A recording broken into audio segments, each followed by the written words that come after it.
Assalamualaikum warahmatullahi wabarakatuh. Waalaikumsalam warahmatullahi wabarakatuh. Kembali lagi kita dalam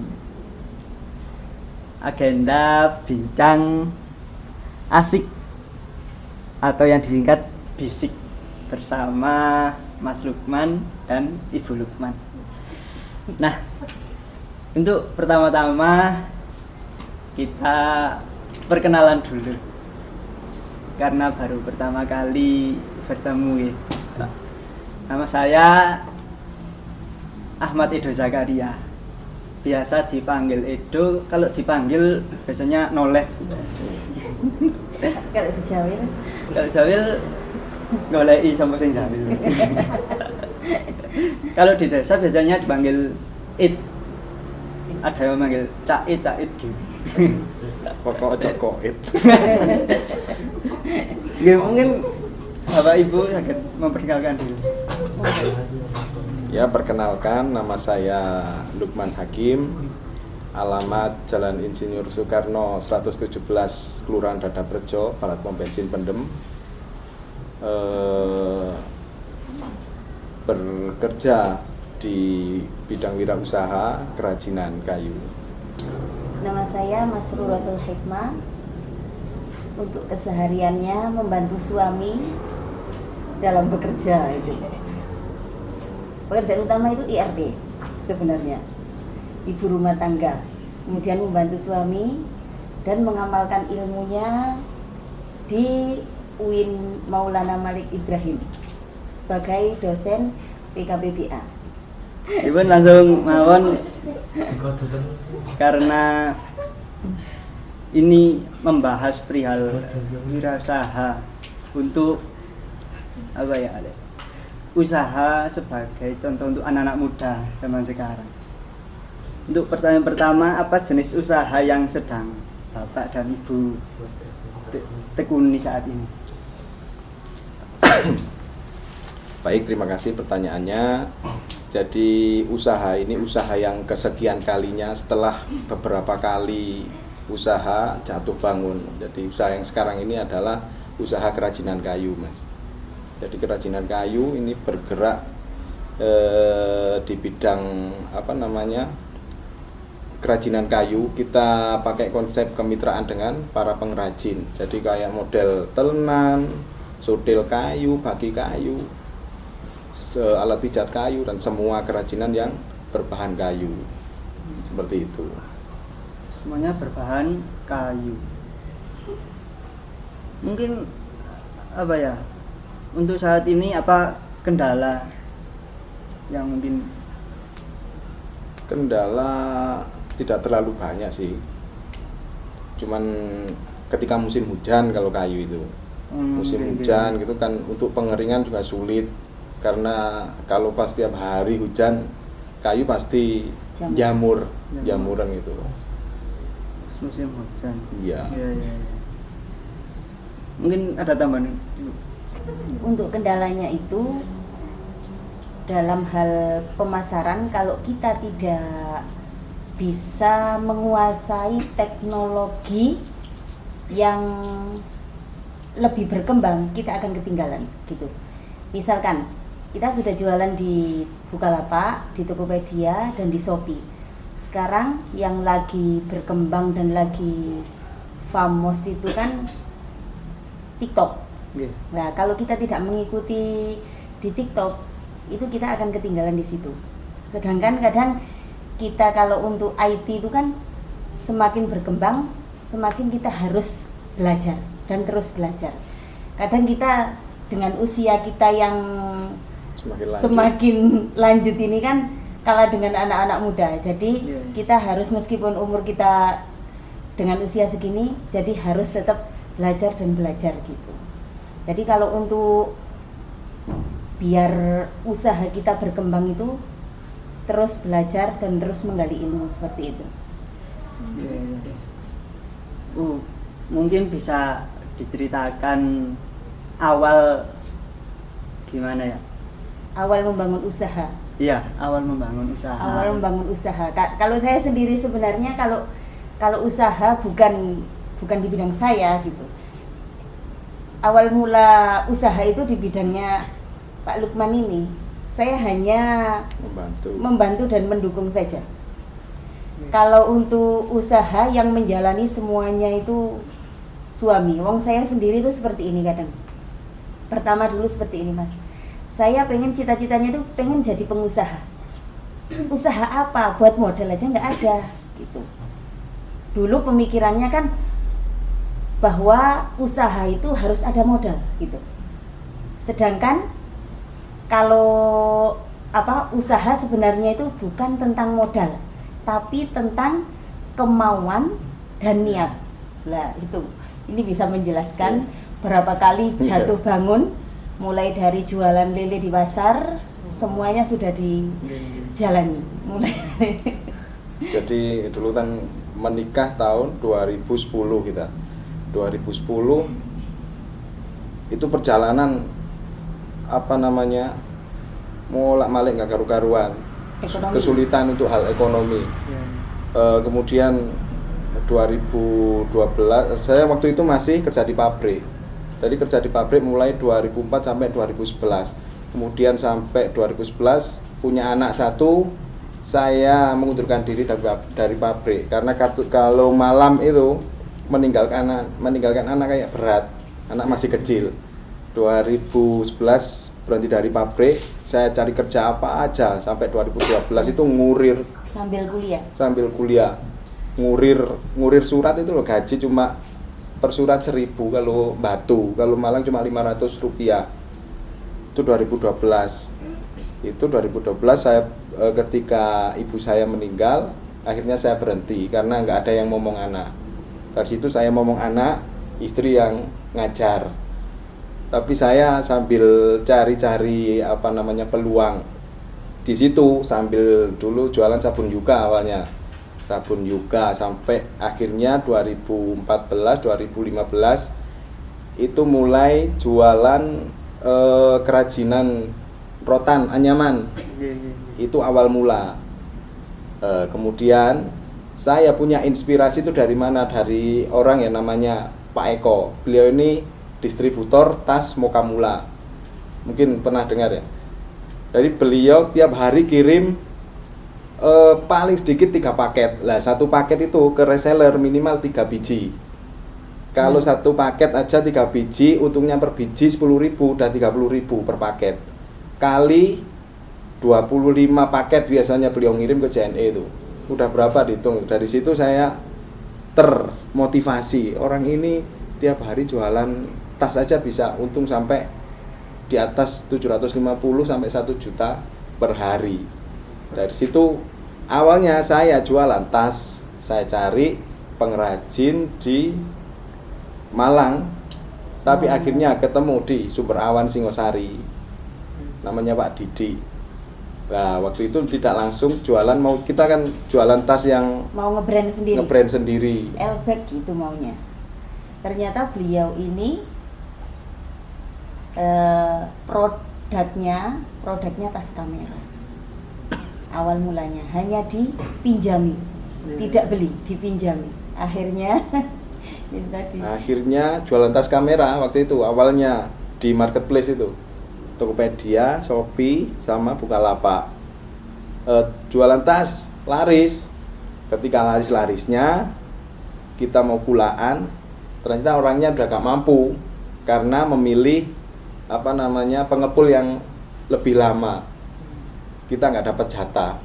Akhirnya untungnya sebelum kita berhenti jualan tas, kita udah mencoba di kerajinan. Nah, awal di kerajinan itu kita tidak ada modal sama sekali, maksudnya tanpa modal. Kita cuma pinjem produk ke namanya Pak Sofyan di Josol, coba pinjem produk, saya foto, saya jual di online. Iya le, monggo wis saman foto-foto, saya upload di online beberapa saat, ternyata laku. Padahal pikiran saya waktu itu agak pesimis karena ini sepanjang perjalanan Joso ini kan banyak orang jualan telenan sampai mohon maaf sampai embuki itu nggak laku-laku. Tapi ternyata coba saya singkirkan perasaan pesimis, yang penting saya upload gitu. Ternyata 2015 itu Desember kenceng banget perjalanannya itu menanjak 2016. Nah dari situ akhirnya satu persatu kerajinan saya upload semua. Nggak pula waktu itu pertama kali. Laku aku ambil akhirnya capek, kita kulak.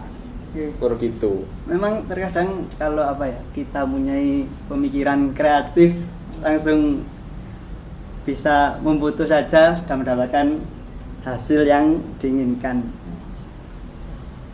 Mungkin alasan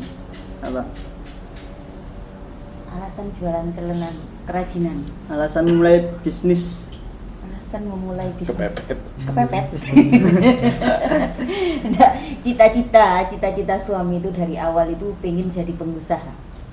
Kalau saya kan di dunia akademik, Mas. Dulu maksa saya jadi guru gitu loh. Sedangkan itu bukan passion saya merasa nggak bakat. Ngomong aja kadang belepotan ya. Terus merasa nggak bakat saya lebih ke konseptor, konsep sesuatu itu seneng.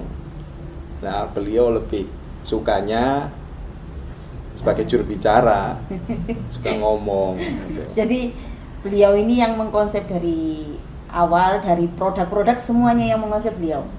Jadi saya yang bagian pemasarannya. Kalau bagian pemasaran, negosiasi dengan perusahaan, itu bagian saya. Jadi kita semuanya itu berdua.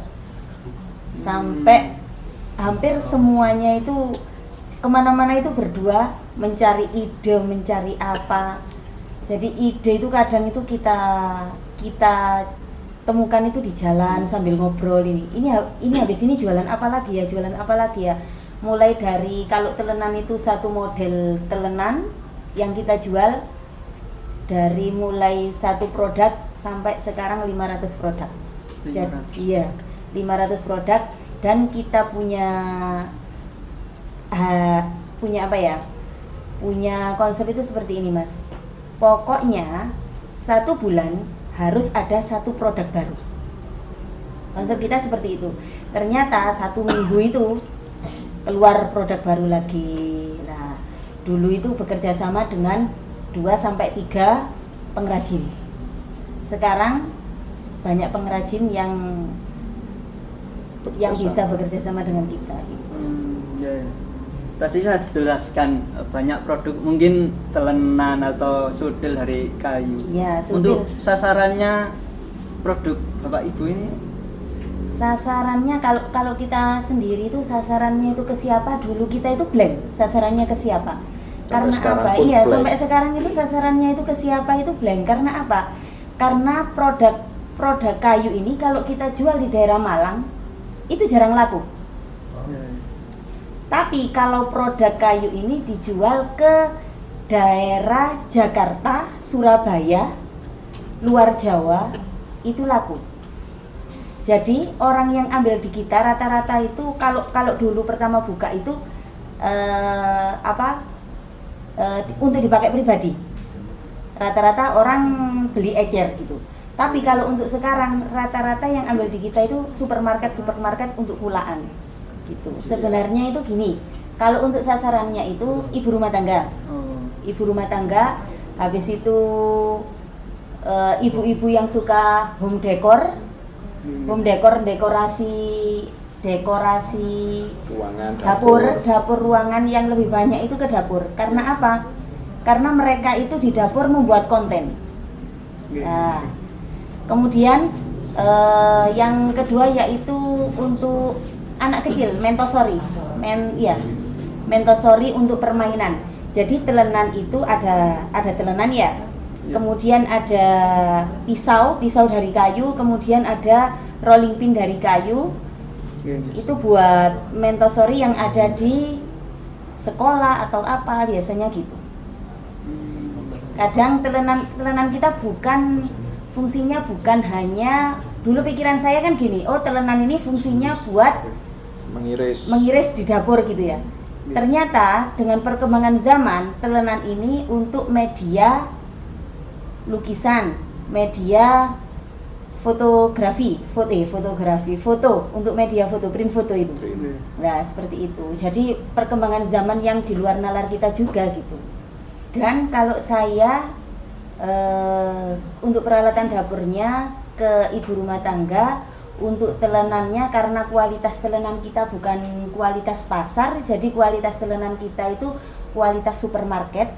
Ya, rata-rata kualitas supermarket itu kalau untuk dijual di supermarket, dan satu lagi untuk hiasan dinding. Kalau zaman dulu itu masih rame-ramenya dekopage, telenan kita itu buat deko, buat dilukis, buat dekopage, kemudian print wajah. Sekarang Mas kalau telenan beli di kita dengan harga 7.000 sampai 9.000. Kemudian sama mereka itu di deko gitu, mereka jualnya dengan harga 30, 35 gitu. Jadi kulakan bahan mentahnya ke kita, kemudian mereka berkreasi sendiri, mereka jual dengan harga sesuai apa yang mereka inginkan gitu. Jadi prinsipnya kalau orang jualan, kalau orang ecer kan sasarannya kan ke persen per persen ya. Kalau kita kan sasarannya itu persen per persen juga, tapi biasanya juga ke supermarket juga kan. Nah, kalau sudah ke supermarket, prinsip kita seperti ini Mas. Biasanya kan ada kita sebagai pengrajin istilahnya, mereka kulakan ke kita itu dengan harga 5.000, 6.000 gitu kan, dan mereka jualnya dengan harga 15 sampai 20. Kalau kita ada ganjel seperti ini, mereka jualnya kok mahal sih? Kalau ada perasaan seperti itu, tidak ada rasa ikhlas, maka barang kita yang mereka jual itu lakunya lama. Tapi karena ada rasa ikhlas, oh itu sudah rezekinya dia, oh ini rezekinya saya, ada rasa seperti itu, barang kita di orang-orang ini cepat laku dan mereka cepat pulaan kembali. Seperti itu prinsipnya. Jadi ada ikhlas itu tadi itu. Itu yang sering kita kadang itu, wah jualnya kok mahal ya, padahal prinsipnya tidak seperti itu. Rezeki orang itu sudah ada di situ gitu. Tidak ada yang mengatur. Iya, yang mengatur lepek dewe-dewe gitu Mas. Jadi kalau misalkan disuruh nalar dengan sotil dari dulu sampai sekarang, berapa sotil yang terjual selama 1 bulan itu, biasanya kalau sama orang kulakan itu Mas sekitar 10.000 sampai 20.000. Dan di luar nalar kita karena apa? Saya sendiri punya sotil, 1 sotil, 2 sotil. Itu beberapa tahun itu nggak ganti. Saya sama suami itu buat apa? Sampai berpikir seperti ini. Buat apa ya sotil sampai laku 1 bulannya dengan 10.000 sampai 20.000 sotil gitu. Nah, kan intinya kan kalau jualan nggak usah mikir ini yang beli nanti siapa. Jadi prinsipnya kan kalau ada yang jual pasti ada yang beli. Jadi kalau mikir sotil, kita nyaman pakai stainless. Terus misal saya punya produk kayu ya nggak pernah pakai sotil kayu, saya jual aja. Siapa yang beli ya nggak tahu, yang penting saya jual. Dan sampai sekarang laku sampai ratusan ribu. Dan habis itu kalau pengiriman ke supermarket itu Mas, mesti kita sortir. Mereka kulakan kembali karena apa? Karena barang sebelum kita kirim pasti kita sortir. Dan ketika orang-orang tanya sortirannya dikemanakan, kalau orang lain mungkin sortirannya dijual kembali ke pasar gitu. Tapi kalau kita tidak kita jual. Siapa yang mau gini kayak gini Agustusan gitu ya, ada sortiran gitu, ada sortiran barang, kita pilihkan yang sortir buat dibagi-bagikan ke tetangga mereka. Jadi rata-rata itu seperti itu. Jadi secara fungsi masih bisa digunakan, cuman ada bolongnya, ada mungkin produknya ada bengkoknya dikit gitu. Jadi momen-momen seperti Agustusan, Maulid Nabi biasanya digantung-gantung itu. Ada yang minta silakan tak pilihkan yang sortiran gitu. Jadi sortiran itu bukan sebenarnya bukan barang jelek, tapi kalau dijual di supermarket tidak pantas gitu, kurang pantas. kurang gitu. pantas Nggih, nggih. karena ada cacatnya dikit tuh. Nggih. Melihat kondisi anak muda saat ini yang mungkin apa ya, ada saran dari panjenengan untuk proses membangun bisnis tak dini. Membangun bisnis sejak dini itu hobi bisnis ya ini ya. Hobi, dimulai dari hobi dulu. Hobi kalian ini apa? Nggih. Nah, kalau misalkan sekarang hobinya TikTok, nah berarti harus bisa menjual di TikTok itu apa? Dan menjual barang itu coba lihat di lingkungan sekitar kita, sambil berniat membantu lingkungan yang ada di sekitar. Gitu, biar satu, kulakannya juga tidak jauh-jauh. Yang kedua, menolong orang sekitar. Kita produksi seperti bagi itu Mas, rata-rata yang mengerjakan orang sekitar sini. Jadi kita ide semuanya dari kita, buat apa semuanya dari kita, kemudian kita gambarkan, kita kasihkan ke orangnya, buat seperti ini bisa. Kalau di luar negeri dengan kreativitas semuanya serba mesin, sedangkan di sini pakai manual, jadi bisa nggak dibuat sebagus mungkin gitu. Jadi kita memberdayakan orang-orang sekitar biar ekonominya juga terangkat gitu. Kalau tentang hobi, saya hobinya kan bersepeda. Okay. Jadi saya itu di rumah ada sepeda kalau bisa diistilahkan gowes. Ya. Jadi digayuh empat orang, kemudian disetir seperti setir mobil gitu. Jadi karena tutup kan lokasinya, jalannya itu rata-rata. Jadi berempat itu mengayuh sepedanya sore-sore sambil sepeda berolahraga. Jadi ada biasanya dulu awal-awal anak-anak itu menyewa. Itu saya sewakan per jamnya 20.000. Sekarang ya alhamdulillah, meskipun tidak ramai dulu. Iya. Tidaknya masih ada 1-2 orang yang masih menyewa. Iya. Ya mungkin itu dari hobi jadi bisnis. Ya, bisa. Dan itu bisa dikembangkan loh Mas. Nggih. Bisa dikembangkan dari apa? Jenengan kan menyewakan sepeda. Nggih. Kemudian bisa dikembangkan menjual aksesoris sepeda. Nah, habis itu harus berpikir lagi. Oh, sekarang ini penyewaan ini sepi. Berarti saya harus mengembangkan apa lagi ya? Seperti mengundang itu. minat. Iya. Jadi sekarang kalau bersepeda itu sudah tidak musim lagi, ganti sepeda, pinjaman sepeda listrik seperti itu lah. Terima kasih masukannya. Untuk menyebut nih Bu, era bisnis global, mengingat pertumbuhan pasar online yang begitu masif terjadi. Ya. Mungkin apa yang harus disiapkan? Jadi kalau kompetisi itu pasti ada, kemudian kompetitor juga pasti bermunculan. Nah, bagaimana sikap kita menghadapi kemunculan kompetitor, kemudian sengitnya kompetisi? Ya kita tetap harus kreatif. Artinya kreatif itu kita nggak boleh tetap stuck pada produk yang kita jual. Kita harus punya ide untuk mengeluarkan produk baru, supaya apa? Yang niru, yang jiplak ini bingung sampai. Saya dulu juga gitu, awal-awal itu kadang ya namanya manusiawi ya, jengkel. Buat gini ditiru. Tapi pada akhirnya saya berpikir bahwa rezeki udah ada yang ngatur, ngapain saya kok jengkel, bikin pusing sendiri. Ya saya biarkan. Akhirnya saya yang penting, kata istri saya tadi, tiap bulan mengeluarkan produk baru terus.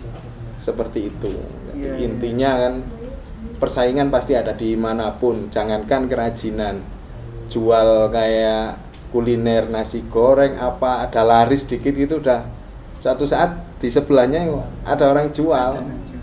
Kayak sekarang kan Indomaret, Alfamaret, sekarang ada Wamat, warung Madura itu. Tadi persaingan selalu bermunculan. Ya nggak pernah tutup. Ya nggak pernah tutup. Sampai kapanpun akan terus. Apalagi ketika kita usaha rame, pasti ada yang niru, pasti itu. Kita jualan online dulu itu pada tahun 2015 yang jualan sotil telenan untuk daerah Malang Raya itu sekitar 10 sampai 20 orang. Dan sekarang kalau kita lihat toko apalagi yang ada di Shopee itu sekitar 200 sampai 300-an yang jualan. Jadi kita terus berinovasi seperti apa. Jadi kita kalau waktu luang kita itu kita harus produk apa lagi ya yang harus kita keluarkan untuk bulan ini. Sampai jenengan telenan yang kita sortir. Telenan yang kita sortir itu kan ada jamurannya sedikit gitu kan ya. Nah, kita berpikir ini buat apa biar barang ini laku. Akhirnya suami itu berkreasi membuat kursi dingklek yang biasa kalau orang desa kan biasanya kalau di depannya pawon itu loh Mas. Nah, biasanya api-api itu kan butuh dingklek kan. Kalau pakai yang plastik itu kan biasanya kan mudah pecah kan. Lah kita berkreasi dari 2 telenan ini kita gabungkan menjadi 1 dingklek. Yang hitam biar tetap laku kita bakar. Jadi kelihatan seninya, bukan kelihatan jeleknya tapi kelihatan seninya. Estetik. Seperti itu. Jadi estetik tersendiri gitu. Iya.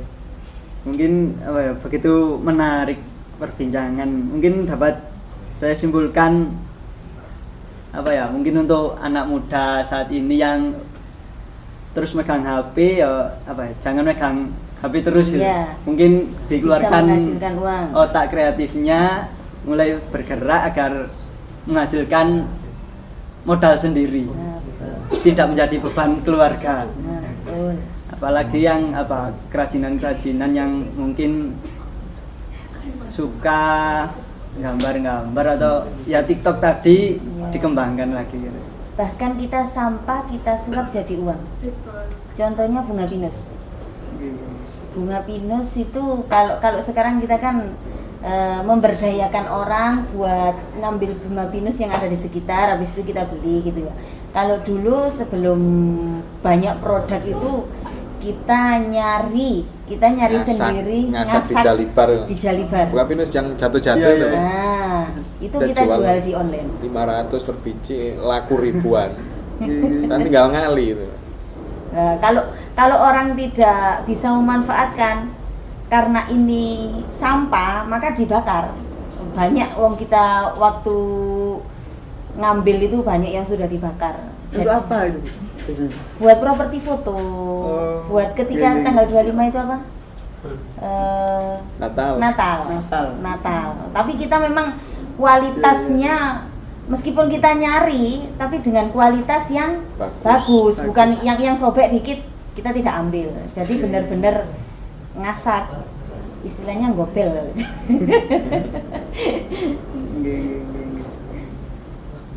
Mungkin itu saja. Terima kasih atas ilmu yang telah diberikan. Semoga hati untuk anak muda ini jadi tergugah. Ngomong di Agustus ini menjadi semangat tersendiri untuk kedepannya agar memiliki usaha tersendiri. Mungkin itu saja bincang asik pada malam hari ini bisa diakhiri. Wassalamualaikum warahmatullahi wabarakatuh. Waalaikumsalam warahmatullahi wabarakatuh.